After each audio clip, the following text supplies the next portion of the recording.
नमस्कार। आज हम इतिहास के उन पन्नों को पलटने जा रहे हैं जहां एक ऐसी कहानी दबी हुई है जो शायद हमारे स्वतंत्रता संग्राम की पूरी तस्वीर ही बदल कर रख दे।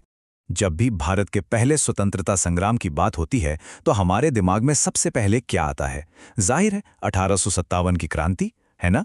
पर क्या यही पूरी सच्चाई है? क्या हो अगर मैं कहूं कि इससे भी दशकों पहले एक बहुत बड़ा, एक बहुत संगठित विद्रोह हुआ था?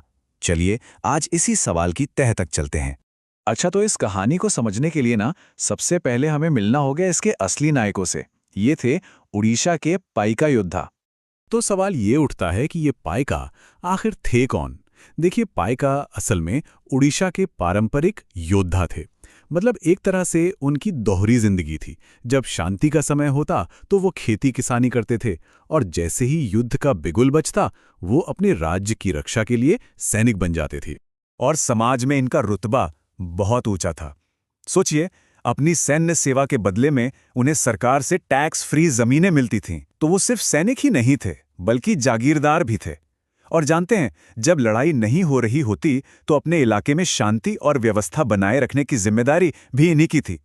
मतलब समाज की एक बहुत ही मजबूत, बहुत ही अहम कड़ी थे ये लोग। लेकिन फिर साल 1803 में ईस्ट इंडिया कंपनी ने ओडिशा पर कब्जा कर लिया, और बस यहीं से सब कुछ बदलने लगा।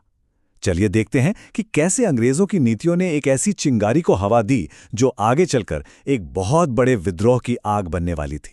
अंग्रेजों के आने के बाद पाइकों की दुनिया जैसे पूरी तरह से तहस नहस हो गई। जो उनकी सुरक्षित टैक्स फ्री जमीनें थी वो उनसे छीन ली गई, और इतना ही नहीं, उन पर भारी भरकम टैक्स भी लगा दिए गए। समाज में जो उनका सम्मान था, उनकी सैन्य भूमिका थी, उसे मानो रातों रात खत्म कर दिया गया। और यकीन मानिए, ये तो सिर्फ शुरुआत थी। अंग्रेजों ने एक के बाद एक ऐसे ऐसे नियम लागू किए कि पाइकों, किसानों और आदिवासियों सबका गुस्सा बढ़ता ही चला गया।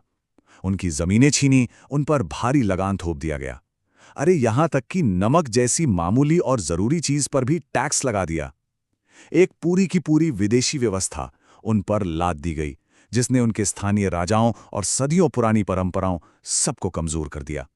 कहते हैं ना, जब जब अन्याय बढ़ता है तो कोई ना कोई उसे चुनौती देने के लिए खड़ा जरूर होता है।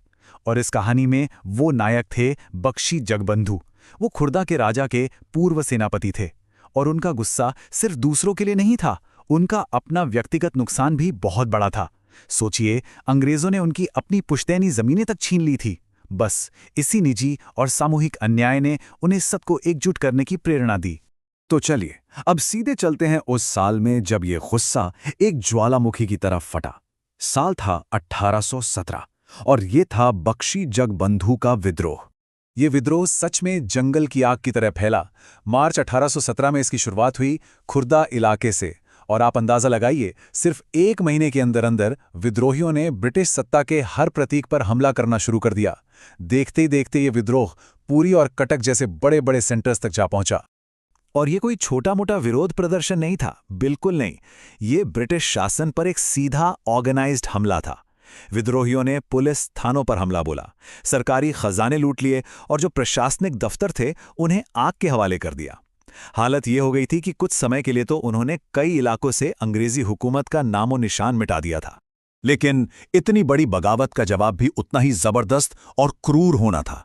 अब देखते हैं कि ब्रिटिश साम्राज्य ने कैसे पलटवार किया। अंग्रेजों ने इस विद्रोह को कुचलने में अपनी पूरी की पूरी ताकत झोंक दी।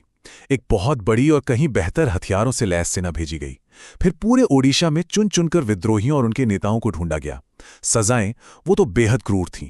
कई लोगों को सरेआम फांसी पर लटका दिया गया, हजारों को जेल में डाल दिया गया, और आखिरकार 8 साल बाद 1825 में इस विद्रोह के सबसे बड़े नायक बख्शी जगबंधु को भी पकड़ लिया गया।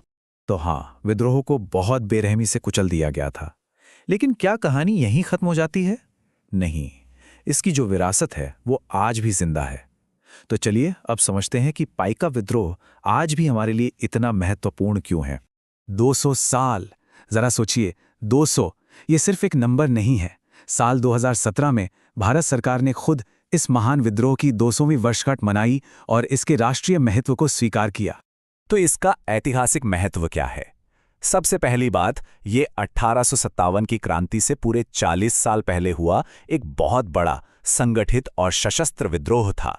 यही वजह है कि ओडिशा में आज भी बहुत से लोग इसे ही भारत का पहला स्वतंत्रता संग्राम मानते हैं। इसने न सिर्फ आगे होने वाले स्वतंत्रता आंदोलनों को प्रेरित किया, बल्कि ये इस बात का एक जीता जागता सबूत है कि जब अन्याय हद से बढ़ जाता है तो आम लोग भी हथियार उठा सकते हैं।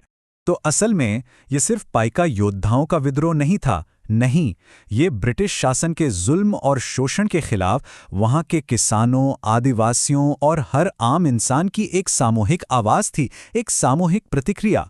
तो ये पूरी कहानी हमें सोचने पर मजबूर करती है ना, कि हमारे इतिहास के पन्नों में प्रतिरोध की, हिम्मत की और कितनी ही ऐसी अनकही कहानियां छिपी हुई हैं जिनके बारे में हम शायद जानते भी नहीं। सोचिएगा जरूर।